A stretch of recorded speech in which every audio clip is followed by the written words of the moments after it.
పత్రికల గురించి ధ్యానిస్తున్నాం. మొదటి పత్రికలో దేవుడు ఆ ల్యాంప్ స్టాండ్స్ మధ్యలో ఉన్నాడు, మధ్యలో నిలబడ్డాడు. కానీ పత్రికలు దాటుకొని లవోదికీయ పత్రిక దగ్గరికి వచ్చేసరికి యేసు ప్రభు బయట నిలబడి తలుపు కొడుతున్నాడంట. Jesus is at the door and knocking, is there anybody, can you open the door?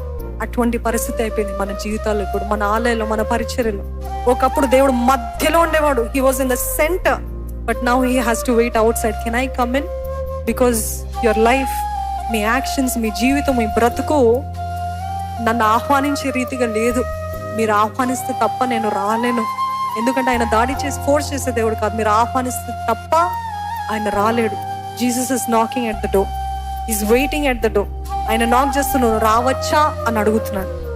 ఒకటి గమనిద్దాము, నిజంగా దేవుడు మధ్యలో ఉన్నాడా లేకపోతే మన బయట ఉన్నాడా? మీ కుటుంబంలో, మీ ఇంట్లో మధ్యలో ఉన్నాడా లేకపోతే ఇంటి బయట ఉండి